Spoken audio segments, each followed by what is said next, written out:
Benvenuti e bentornati all'Almanacco. Oggi è venerdì 10 luglio 2026. Il sole sorge alle 5:48 e tramonta alle 20:21. La luna sorge all'1:32 e cala alle 16:03.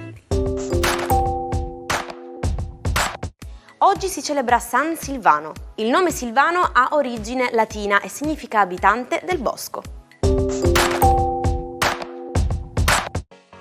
Un trucchetto che molti di voi potrebbero aver provato almeno una volta è quello di infilare un cucchiaino da caffè in una bottiglia aperta di spumante per mantenerlo frizzante. Mi dispiace deludervi, ma è del tutto inutile. L'aria non si ferma infatti davanti ad una posata e le bollicine svaniscono comunque. Beh, vediamola così, è un'ottima scusa però per finire la bottiglia subito in compagnia. Auguri a Mario Gomez che oggi compie 41 anni. L'ex calciatore tedesco di origini spagnole è stato uno dei centravanti più prolifici della sua generazione. In Italia lo ricordiamo con la maglia della Fiorentina ma anche con quella del Bayern Monaco che ha vinto tutto, inclusa la Champions League, segnando oltre 300 gol in carriera. E infine oggi compie 51 anni Martina Colombari. Nel 1991, giovanissima, è stata eletta Miss Italia dando il via ad una carriera folgorante tra moda e cinema, recitando in film come Abbronzatissimi e Paparazzi. Volto amatissimo di tante fiction televisive come Carabinieri e I Cesaroni, dal 2004 è sposata con l'ex bandiera del Milan Alessandro Costacurta. Siamo nel mare della Papua Nuova Guinea. Nel novembre del 1913 Corto Maltese cade vittima di un ammutinamento ma viene salvato dal misterioso Rasputin. È l'incipit della saga creata dal genio di Hugo Pratt. Era il 10 luglio del 1967 quando il primo episodio di questo marinaio leggendario fu pubblicato sulla rivista Sergente Kirk, cambiando così per sempre la storia del fumetto mondiale. Sapevate che esiste una città sottomarina proprio in Italia? La città di Baia, nel golfo di Pozzuoli, è un tesoro sommerso.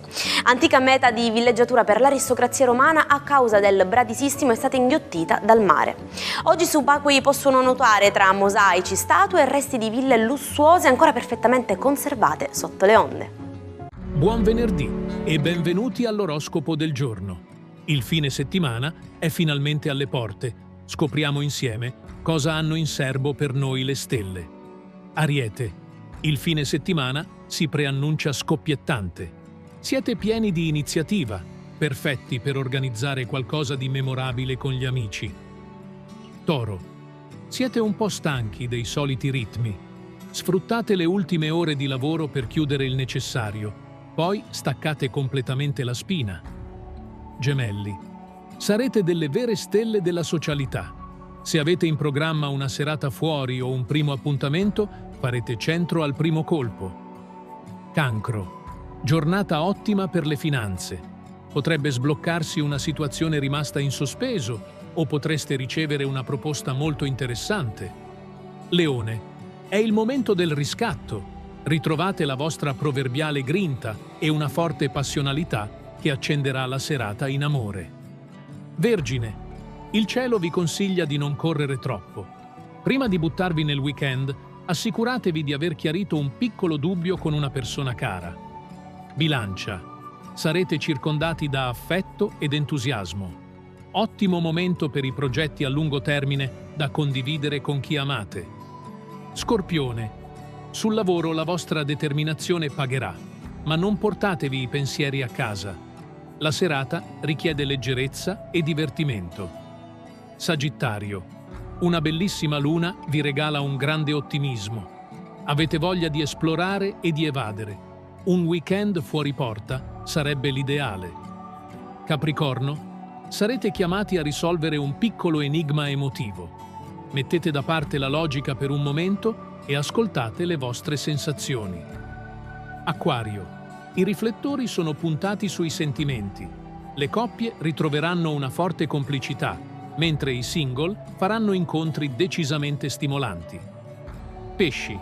Giornata ideale per fare spazio al nuovo. Liberatevi di ciò che vi appesantisce e preparatevi a vivere un weekend ricco di emozioni sincere. Buon fine settimana a tutti! L'appuntamento con le stelle torna domani. Nel caldo pomeriggio del 10 luglio 1976 una nube tossica di diossina fuoriuscita dagli stabilimenti ICMESA colpì la zona di Seveso in Brianza. Fu un disastro senza precedenti in Italia, non ci furono vittime umane immediate, ma l'impatto sulla vegetazione e sugli animali fu devastante, portando così alla nascita di nuove normative europee sulla sicurezza industriale, la famosa direttiva Seveso. Eccoci con un classico. Rome wasn't built in a day, ovvero Roma non è stata costruita in un giorno. Questo proverbio ci insegna che i grandi progetti richiedono costanza e tempo. Dunque non scoraggiatevi se i risultati non arrivano subito, perché le cose belle e durature si costruiscono mattone dopo mattone, con tanta pazienza. Il matto di oggi è Gustav Klimt. Dopo gravi lutti familiari, Klimt trovò rifugio nell'arte e nella sua musa Emily. Klimt rivoluzionò la pittura ritraendo donne misteriose e sensuali, spesso immerse in un tripudio d'oro ispirato dai mosaici bizantini visti a Ravenna. Fondatore della secessione viennese, lottò per un'arte libera da vincoli accademici, un vero visionario che trasformò la tela in un gioiello prezioso. E ci salutiamo con la nostra amata frase del giorno. Chi è felice renderà felici anche gli altri. Grazie per averci seguito anche oggi, vi aspetto anche domani per una nuova puntata dell'Almanacco. Una buona giornata dalla vostra Jaire.